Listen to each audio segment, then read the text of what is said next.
ಮುಂಬೈನಲ್ಲಿ ಮುಕ್ತಾಯಗೊಂಡ ಐಪಿಎಲ್ನ 2026ರ 33ನೇ ಪಂದ್ಯದಲ್ಲಿ ಚೆನ್ನೈ ಸೂಪರ್ ಕಿಂಗ್ಸ್ ತಂಡವು ಮುಂಬೈ ಇಂಡಿಯನ್ಸ್ ವಿರುದ್ಧ 103 ರನ್ಗಳ ಬೃಹತ್ ಅಂತರದಿಂದ ಗೆದ್ದಿದೆ. ಈ ಪಂದ್ಯದಲ್ಲಿ ಚೆನ್ನೈ ತಂಡದ ವೇಗಿ ಮುಖೇಶ್ ಚೌಧರಿ ತಾಯಿಯ ಅಗಲಿಕೆಯ ನಡುವೆಯೂ ಉತ್ತಮ ಪ್ರದರ್ಶನ ತೋರಿದ್ದಾರೆ. ಮುಂಬೈ ಇಂಡಿಯನ್ಸ್ ವಿರುದ್ಧದ ಪಂದ್ಯಕ್ಕೂ ಮುನ್ನ ಮುಖೇಶ್ ಚೌಧರಿ ಅವರ ತಾಯಿ ತೀರಿಕೊಂಡಿದ್ದರು. ಸನ್ ರೈಸರ್ಸ್ ಹೈದರಾಬಾದ್ ವಿರುದ್ಧದ ಪಂದ್ಯವನ್ನು ಮುಗಿಸಿಕೊಂಡು ನೇರ ತಾಯಿಯ ಅಂತ್ಯ ಸಂಸ್ಕಾರದಲ್ಲಿ ಮುಖೇಶ್ ಪಾಲ್ಗೊಂಡಿದ್ದರು. ನಂತರ ಬುಧವಾರ ಮುಂಬೈ ವಿರುದ್ಧದ ಪಂದ್ಯಕ್ಕೂ ಮುನ್ನ ತಂಡವನ್ನು ಸೇರಿಕೊಂಡಿದ್ದರು. ಈ ಪಂದ್ಯದಲ್ಲಿ ಮುಖೇಶ್ ತನ್ನ ತಾಯಿಗೆ ಗೌರವ ಸಲ್ಲಿಸುವುದಕ್ಕಾಗಿ ತೋಳಿಗೆ ಕಪ್ಪು ಪಟ್ಟಿ ಧರಿಸಿದ್ರು. ತಾಯಿಯ ಮರಣದ ನೋವಿನ ನಡುವೆಯೂ ಮುಖೇಶ್ ಉತ್ತಮ ಬೌಲಿಂಗ್ ಪ್ರದರ್ಶನ ನೀಡಿದ್ದಾರೆ. ಮುಂಬೈ ತಂಡದ ಆರಂಭಿಕ ಆಟಗಾರ ಕ್ವಿಂಟನ್ ಡಿ ಕಾಕ್ ಹಾಗೂ ನಾಯಕ ಹಾರ್ದಿಕ್ ಪಾಂಡ್ಯ ಅವರ ಕ್ಯಾಚ್ ಪಡೆದು ಮಿಂಚಿದ್ರು. ಪಂದ್ಯಕ್ಕೂ ಮುನ್ನ ಚೆನ್ನೈ ಸೂಪರ್ ಕಿಂಗ್ಸ್ ತಂಡವು ಮುಖೇಶ್ ಅವರ ತಾಯಿಯ ಮರಣಕ್ಕೆ ಸಂತಾಪ ಸೂಚಿಸಿತ್ತು.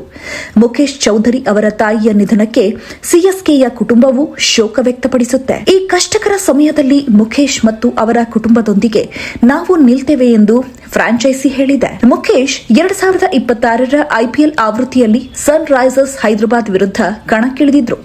ಈ ಪಂದ್ಯದಲ್ಲಿ ಟ್ರಾವಿಸ್ ಹೆಡ್ ಮತ್ತು ಇಶಾನ್ ಕಿಶನ್ ಅವರ ವಿಕೆಟ್ ಕಬಳಿಸಿದ್ರು. 2022ರಲ್ಲಿ ಚೆನ್ನೈ ಸೂಪರ್ ಕಿಂಗ್ಸ್ ಪರ ಐಪಿಎಲ್ಗೆ ಪಾದಾರ್ಪಣೆ ಮಾಡಿದ ಮುಖೇಶ್ ಮೊದಲ ಆವೃತ್ತಿಯಲ್ಲಿ 16 ವಿಕೆಟ್ಗಳನ್ನು ಕಬಳಿಸಿದ್ರು. ಈವರೆಗೆ 17 ಐಪಿಎಲ್ ಪಂದ್ಯಗಳನ್ನು ಆಡಿರುವ ಅವರು 19 ವಿಕೆಟ್ಗಳನ್ನು ಕಬಳಿಸಿದ್ದಾರೆ.